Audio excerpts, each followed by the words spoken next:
जय हिंद दोस्तों। खamenei को लेकर के हदसाने वाली खबर अभी सामने आ रही है और इस हदसाने वाली खबर को ईरानी मीडिया पूरी तरीके से छुपा रही है, लेकिन जो अदर सोर्सेज से हमारे पास आई है वो सारी खबर और पुष्टि के साथ और पूरे फैक्ट्स के साथ आपको दिखा करके बताऊंगा कि आखिर खamenei को लेकर के जो बड़ी खबर है, हदसाने वाली खबर है, इससे पूरा ईरान हिल चुका है। मैं आपको बता दूं कि ईरान में अभी करंट की मैं बात करूं तो 9 करोड़ 27 लाख की जनसंख्या है दोस्तों।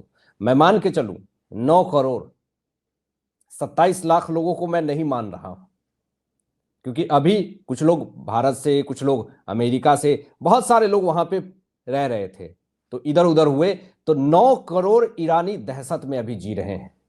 रीजन क्या है पता है? ऐलान किया था और धमकी दी थी अमेरिका को ईरान ने, खामेनेई ने। और ये इतिहास है कि अमेरिका किसी के धमकी को सीरियसली ले लेता है।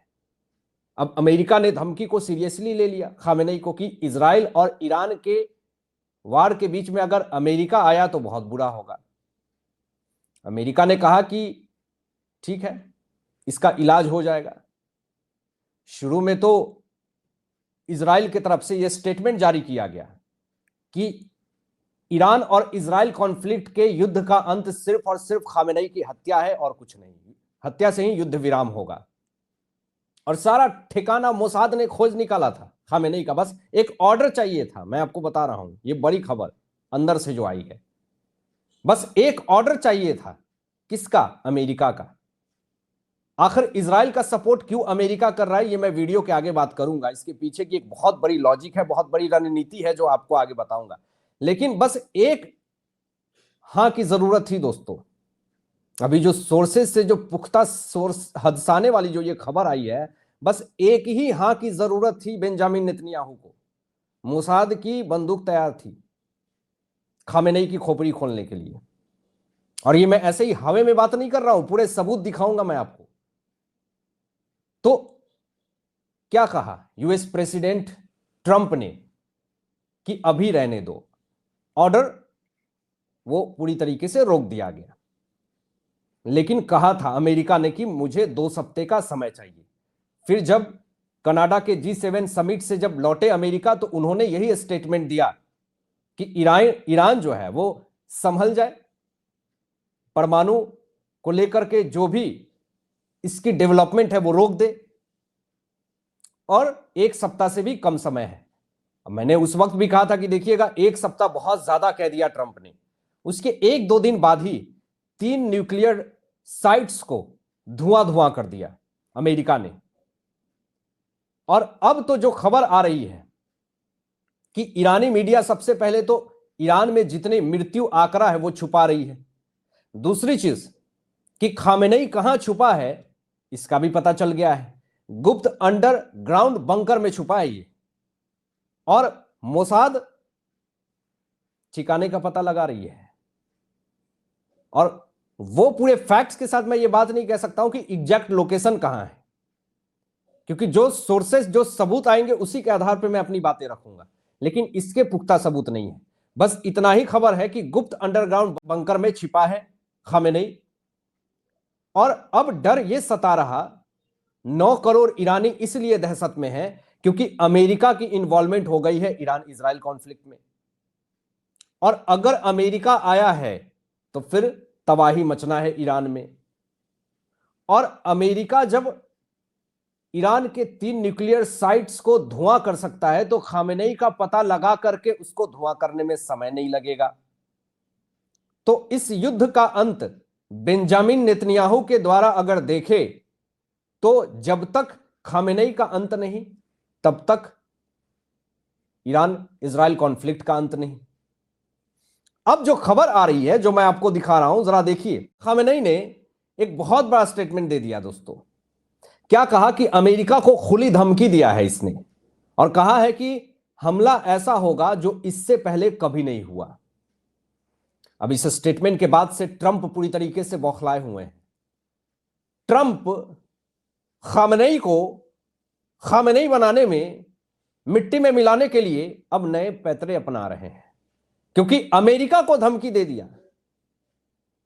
चारों तरफ जो हवाएं फैली हुई है अमेरिका को लेकर के कि एक शक्तिशाली देश है, उसको लेकर के ईरान का एक सर्वोच्च नेता खामेनेई ने धमकी दे दी कि इस बार जो हमला होगा अमेरिका को भी लपेट लिया, वो बहुत ही भयानक होगा, बहुत ही दर्दनाक होगा, क्या 9/11 से भी बड़ा होगा। अब अमेरिका की भी हालत पूरी तरीके से खराब है दोस्तों। अब ट्रंप ने जो स्टेटमेंट दिया ये भी जरा आपको देखना चाहिए। ट्रंप ने साफ तौर पे कहा कि ईरान नहीं रुका तो हमले होंगे। परमाणु ठिकाने को बर्बाद करने के बाद ट्रंप ने इतना बड़ा स्टेटमेंट दिया है, यानी कि ईरान के 3 परमाणु साइट्स को हमने अगर नष्ट कर दिया, तबाह कर दिया, तो ये मत सोचना खामेनेई कि मैं रुक गया। ईरान की पूरी ऊपर से नीचे तक एक्सरे निकाल करके रख दूंगा कि तुम कहां छिपे हो, तुम्हारा परमाणु साइट्स कहां पे है, सबको निकाल करके सारा मिट्टी में मिला करके रख दूंगा। ट्रंप ने खुल करके ये धमकी दे दी है खामेनेई का। जब से है खाना पच नहीं रहा है इनका, अब करे तो करे क्या। नसों में जो ईगो का कीड़ा घुसा है लोगों के अंदर, उस मिडिल ईस्ट की लड़ाई का जो धुआं है वो एशिया, यूरोप सबके तरफ आ रहा दोस्तों। ये कॉन्फ्लिक्ट रुकने वाला नहीं है और ये कॉन्फ्लिक्ट तेजी से बढ़ रहा, लेकिन 57 मुस्लिम देश ईरान को सपोर्ट नहीं कर रहा है।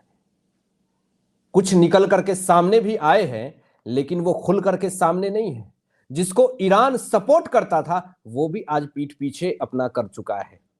वो देश कौन है वो मैं आपको आगे बताऊंगा, लेकिन बड़ी फजीहत हो गई है दोस्तों अमेरिका की ईरान इजराइल कॉन्फ्लिक्ट के बीच में। आपको पता है ना कि ये जो चमगादड़ जैसा दिखने वाला ये जो B2 स्पिरिट है, B2 बॉम्बर से यूएस ने ईरान के कई न्यूक्लियर ठिकाने को पूरी तरीके से बर्बाद कर दिया और इसकी कीमत जो है वो 17,000 करोड़ रुपए बताई जा रही है। ईरान की तरफ से एक ऐसा स्टेटमेंट आ गया, ट्रंप की बहुत बुरी बेइज्जती हुई। ईरान ने स्टेटमेंट दिया कि अमेरिकी हमलों से कोई नुकसान नहीं हुआ, हमारी न्यूक्लियर साइट सुरक्षित है।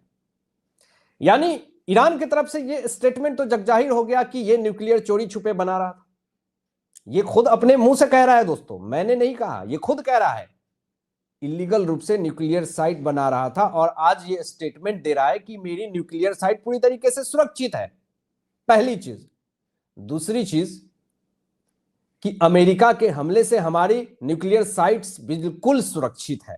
बड़ी बात यह हो गई सामने कि अब अपने ईगो पे अमेरिका ले चुका है। ईरान ने जो स्टेटमेंट ये दे दिया, आसमान से जमीन के 200 फीट नीचे बंकर को तबाह कर सकता है B2 बॉम्बर। अब मुझे बताइए कि जब 200 स्क्वायर फीट नीचे बॉम्बर B2 तबाह कर सकता है, नष्ट कर सकता है, तो फिर ईरान के न्यूक्लियर साइट्स कैसे बचेंगे। अब झूठ कौन बोल रहा, अमेरिका बोल रहा है या फिर ईरान बोल रहा है, ये तो आगे जो है वो जांच का विषय है। पता चल जाएगा कि तुम्हारे न्यूक्लियर साइट्स कितने बनकर के तैयार हुए थे या फिर लीकेज और रेडिएशन की प्रॉब्लम शुरू होगी और धीरे धीरे 21 से 25 किलोमीटर तक के रेंज में लोगों को खांसी, उल्टी, नाक से ब्लड गिरना, कैंसर, ये तमाम समस्याएं जो है वो उत्पन्न होने लगेगी। बिल्कुल पाकिस्तान की स्थिति होने वाली है। लेकिन इस बीच में ट्रंप ने एक बहुत बड़ा स्टेटमेंट दे दिया दोस्तों और रिजिम चेंज को लेकर के स्टेटमेंट दिया है, सत्ता परिवर्तन को लेकर के स्टेटमेंट दिया है। यानी ईरान में सत्ता परिवर्तन की मंशा है ट्रंप की। और मैंने ये पहले भी ये बात कही थी कि देखिएगा ये चाबहार कॉरिडोर का पूरा मामला है, ये एक बहुत बड़ा मैटर है दोस्तों, क्योंकि 85 मिलियन से ज्यादा इन्वेस्ट कर रखा है इंडिया ने और चाबहार कॉरिडोर के माध्यम से पाकिस्तान और चीन फायदा लेना चाहता है। चाबहार कॉरिडोर के वजह से हमारा कोई भी सामान अफगानिस्तान अगर जाता है तो फिर हमें पाकिस्तान से होकर के नहीं गुजरना पड़ता है। और अगर सत्ता परिवर्तन होता है ईरान के अंदर तो फिर मुश्किलें हो जाएंगी। और ये स्टेटमेंट दे दिया ट्रंप ने, जरा देखिए आप। Make Iran great again, Trump talk regime change after strikes. Strikes के बाद सत्ता परिवर्तन की मंशा साफ तौर पे दिख रही है ट्रंप की। और वो चाहते हैं कि ईरान के अंदर सत्ता परिवर्तन हो जाए। एक बड़ी खबर यह भी आती है कि अब ईरान की मिसाइल फैक्ट्री पर हमला किया गया है, बड़ी झटका ईरान को, और इजरायली विमानों ने बम गिराए हैं। और इस बीच में मेक ईरान ग्रेट अगेन का जो नारा दिया ट्रंप ने, इससे पूरे ईरान में हड़कंप मची हुई है कि क्या अब ईरान के अंदर सत्ता परिवर्तन हो जाएगा, नई सरकार बन जाएगी, पूरी स्थिति डवाडोल हो जाएगी और आने वाले समय में खामेनेई का तख्ता पलट होगा और फिर ईरान के अंदर पूरी तरीके से जो धौतपंथी चल रही है वो पूरी तरीके से समाप्त हो जाएगी और यहूदियों को खत्म करने का जो इनका एजेंडा है वो भी पूरी तरीके से खत्म हो जाएगा। यहां पे खामेनेई ने इजराइल के खिलाफ मिलिट्री ऑपरेशन जारी रखने की बात कही है, ये बड़ी खबर आ रही है। और आपको ये भी बता दूं कि यहां पे एक एडवाइजरी जारी करी है अमेरिका ने कि दुनिया भर में अमेरिकी नागरिकों और अमेरिकी हितों के खिलाफ प्रदर्शन हो सकते हैं। ऐसे में सभी नागरिकों को सतर्कता बरतने की सलाह दी गई है और कहा है कि सारे अमेरिकी अपने जगह पे सुरक्षित रहें और बाहर कम से कम निकले।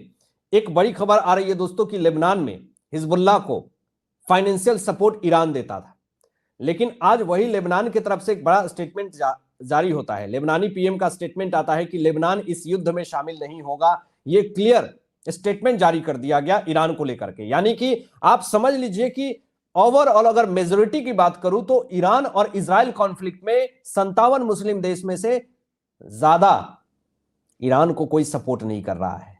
ये इनकी एकजुटता है। मुनीर जाकर के लंच कर रहा है अमेरिका के प्रेसिडेंट ट्रंप के साथ और लंच करने के कुछ ही दिन बाद न्यूक्लियर साइट्स पे हमले कर दिए जाते हैं B-2 बॉम्बर से। तो आप सोच लीजिए कि पीछे की रणनीति और पीछे से खंजर कौन भोंक रहा है, पाकिस्तान। ईरान को पाकिस्तान से बदला लेना चाहिए, समझना चाहिए कि असली दुश्मन कौन है। अब जरा मैं आपको बता दूं कि अमेरिका और इजराइल के बीच में इतनी स्ट्रांग बॉन्डिंग क्यों है, आखिर इजराइल का सपोर्ट अमेरिका क्यों कर रहा है, यह सबसे बड़ा विषय है।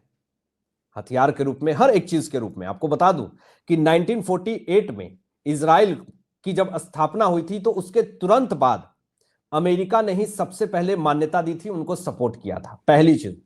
दूसरा चीज कि दोनों के, इजराइल और अमेरिका के व्यापारिक संबंध बहुत अच्छे हैं। अब सवाल आप पूछेंगे कि क्या इजराइल नाटो का मेंबर है इसलिए अमेरिका सपोर्ट कर रहा, तो क्लियरली आपको बता दूं कि इजराइल नाटो का कोई मेंबर नहीं है और उसे, लेकिन इजराइल को मेजर नॉन नाटो एलाई का दर्जा दिया गया है, लेकिन फिर भी नाटो से उसका कोई संबंध नहीं है इजराइल का।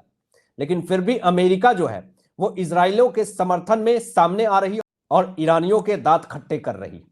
हालांकि आपकी क्या राय इन तमाम विषयों पे अपनी विचार व्यक्त कीजिएगा और मिलते हैं लेटेस्ट ब्रेकिंग न्यूज के साथ। तब तक अपना ध्यान रखें, ख्याल रखें।